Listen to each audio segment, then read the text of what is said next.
Hi everyone, welcome back. We are going to continue our discussion, but I quickly wanted to just clear up something on this last example that we just did. It did ask to calculate the magnitude of the induced EMF, which when we're looking at magnitude, we only care about the value. We're not worried about whether if it's negative or positive. So if we took the magnitude of this, we would have that the EMF is just that positive value, so 0.023 volts. Okay. All right, just wanted to quickly clear that up. Now let's talk about motional EMF. So we have two different scenarios, and I know that this is a lot of text, but it is for us to read this and go through it and understand what's going on. So first, I wanted to remind you guys of the symbols that come about in these diagrams. So when we have, of course, the arrows, we have that point in the certain directions. But when we have an X or a dot, just wanted to remind you guys what that means, because I know that it can get a little bit confusing. So the X means that it is going into the page or into whatever, wherever your flat surface is. So for us right now, if we're looking at this diagram, this would be going into the computer, okay? On the other hand, when we have the dot, this means out of the page. So for me, this one over here, it's coming towards me out of the computer screen, okay? But typically we'll be writing on paper, so it would be into the page or out of the page, okay? So motional EMF has been found to equal the magnetic field times the length that it has changed and the velocity. So for instance, this first case here, we have two rods or rails, I guess it calls them, and a rod that has a positive and negative charge to it. And this has moved some delta x. Okay. And let's see. Oh, I'm sorry. The L would be the length of the rod here. I didn't put labels. That was not very smart. So, length of rod. And the delta x would be the amount that it has moved from where it started, so wherever the origin was. So we have this rod that has been moved, and to the right, blah, blah, blah. B is into the page all around here. And with that motion, so this is like part one and then part two, after that motion, we induce some sort of magnetic field here. So from our rails, keep forgetting what they call them, rails and the rod here will have an induced magnetic field all in between there. And so that induced magnetic field now is going to be based on the right-hand rule. Okay, so we had our motion this way, our motion in this direction.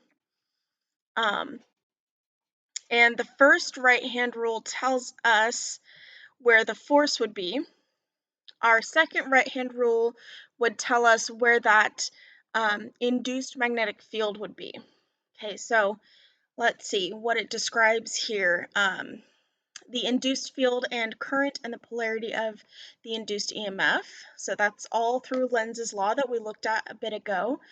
Since the flux is increasing, so we have an increase in flux, the induced field is in the opposite direction or out of the page. And that shows that here. Right-hand rule gives current direction and polarity of the rod will drive such a current. And the right-hand rule 1 indicates same polarity for the rod. Okay, So the main thing I want you guys to get out of this is there will be some induced magnetic field due to this velocity that changed that original magnetic field. Okay, so we had some original magnetic field, and then we had some motion, right, with V, this velocity, and due to that, we induce a magnetic field here. Okay, so I'm not going to give you anything that looks this crazy on an exam or anything, but I just want you guys to kind of understand the idea, okay? And how to calculate your motional EMF. So EMF is equal to BLV, where B, of course, is the magnetic field strength, L is the length of the rod, and V is the velocity of that rod, okay, or whatever it is that's moving. So let's look at an example here. So calculate the motional EMF induced along a 20 kilometer long conductor moving at an orbital speed of 7.8 kilometers per second, perpendicular to Earth's magnetic field. Okay, so EMF, we just said, was equal to BLV. Okay, and because these are in the same units, no, that's not right. I need to convert both of them. Okay, so this will be 20 times 10 to the third meters, and this will be 7.8 times 10 to the third meters per second. All right, so we have our EMF equal to Earth's magnetic field, which is 5.0 times 10 to the negative fifth, Tesla, and L, our length, 20 times 10 to the third meter, and our orbital speed, 7.80 times 10 to the third meters per second. All right, so let's go ahead and plug that in. Negative 5 times 20 times, 10 to the third times 7.8 times 10 to the third, and we get 7,800. And remember, our EMF should be in volts. We can check that, but for now I'm going to leave that. So let's look at this image real quick. So we have a space shuttle here, which is our conductor, and the tethered satellite. We have the magnetic field due to Earth that is going into the page. And we have our velocity, our current, and our distance or our length. Okay, so we can kind of look at this and look at each of our components here. So we have our length, we have our orbital speed that's perpendicular to Earth, and we have Earth's magnetic field here. Okay. All right, so let's quickly talk about electric generators. So this we have seen before. We saw this in the last chapter, and we can induce an EMF by rotating a coil in a magnetic field. So if we already have a magnetic field here, and we rotate it with some omega or angular velocity,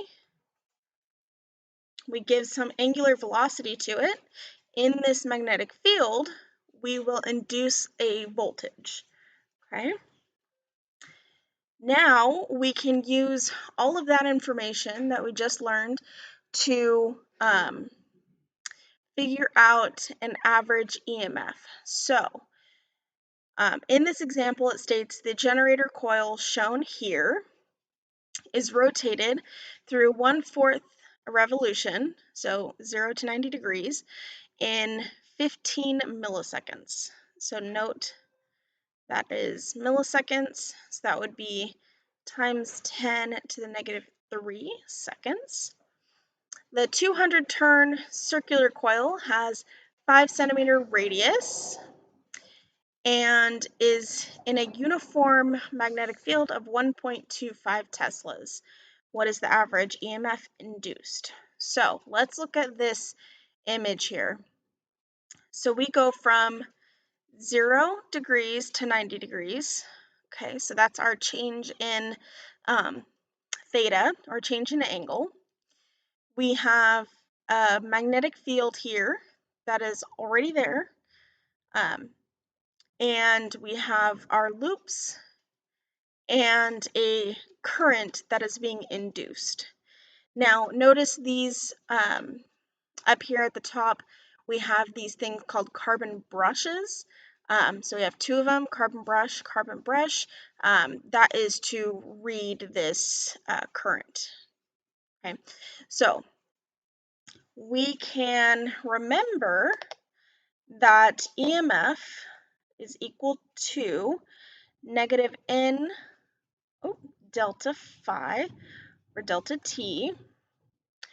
We also know that phi is equal to a BA cosine theta. Okay. So we're given radius, uniform magnetic field, and okay. So we can go ahead and start plugging everything in. So we need to know our change in phi, or our change in flux. Okay, so we have delta phi. So our magnetic field doesn't change. So this delta doesn't act on our magnetic field because it stays the same. It's uniform. Our area is not going to change. The only thing that'll change will be our angle, which we have here. Okay, so we have, I'm just going to write B, A, and then cosine, and this will be 90, whoops, nope, shoot, 90 minus 0 degrees. Cosine of 90, what is cosine of 90? Oh no, that doesn't make sense. From 0 to 90 degrees, that's 1/4 the path.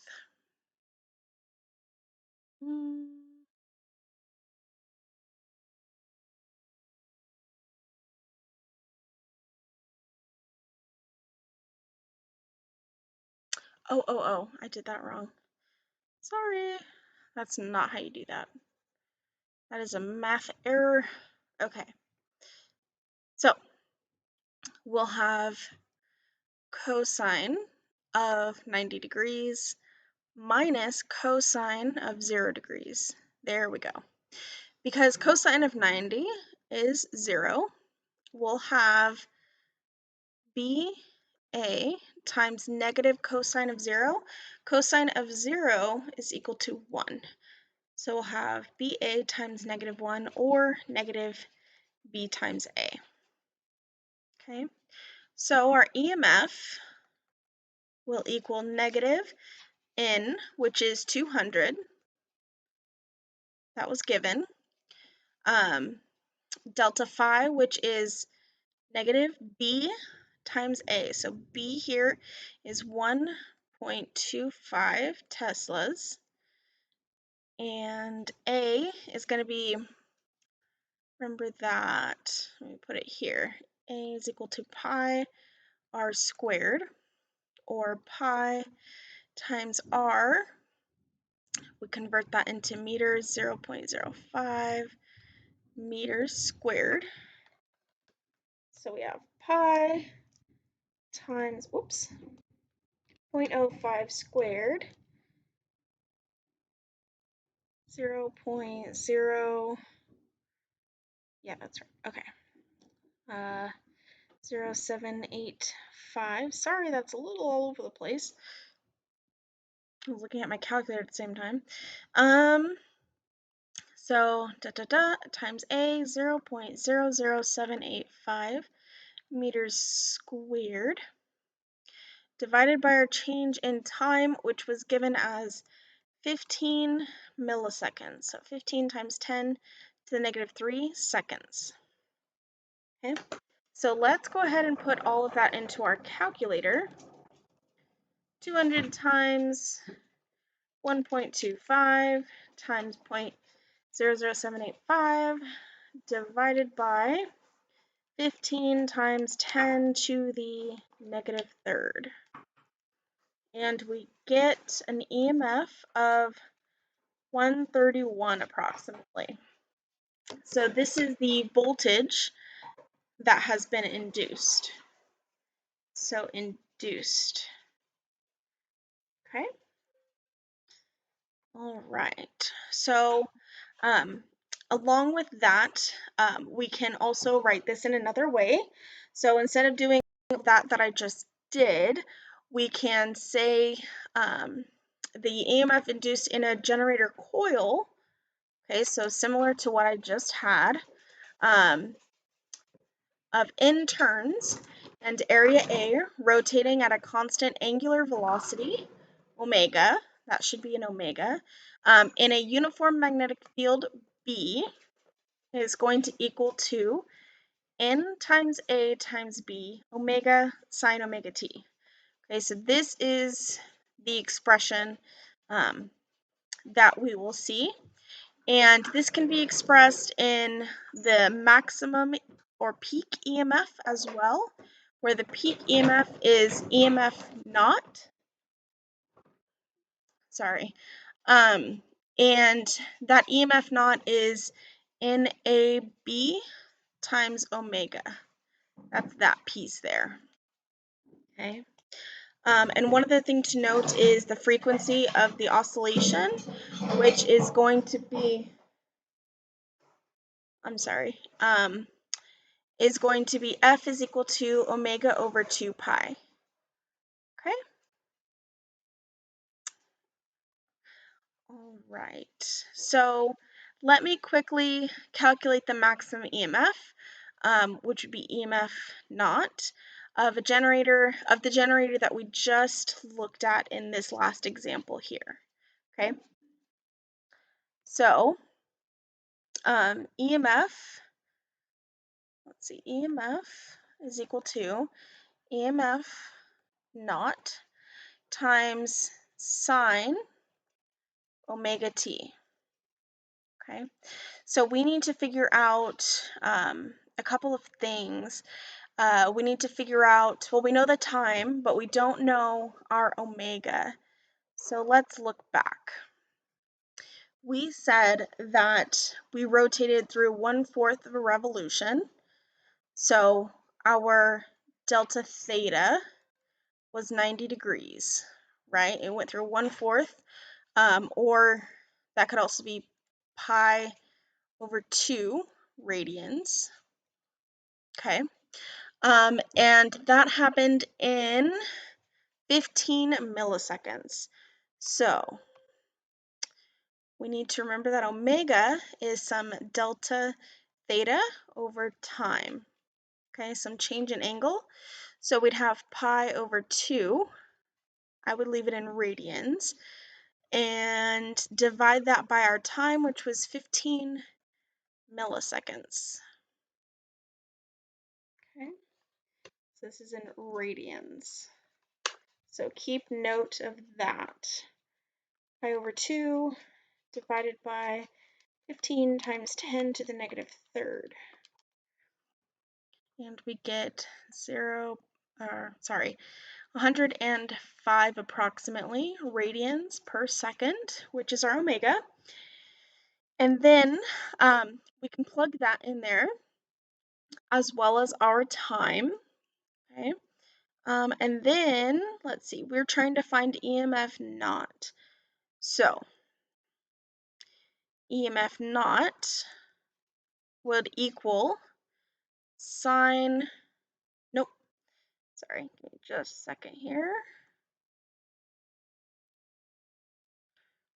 it'll be equal to EMF, which we found in the previous problem, divided by sine omega t. Okay?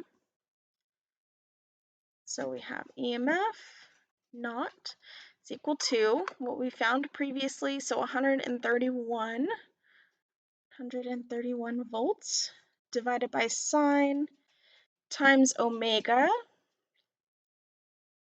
I'm sorry, sine of omega, so that was 105 radians per second, times our time, which is 15.0 times 10 to the negative third seconds. Okay, so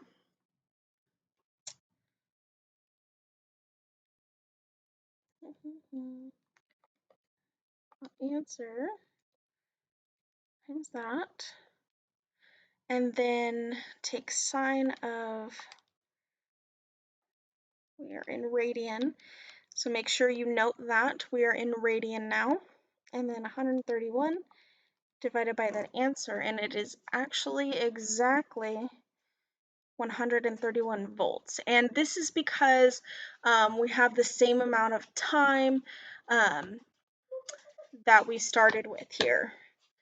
Okay, so notice if I multiply this by t, that'll go away and we're left back with our change in theta here. Okay, so our maximum EMF is actually what we hit in that last problem. Okay, so I'm going to go ahead and stop here, and then we'll continue with transformers next.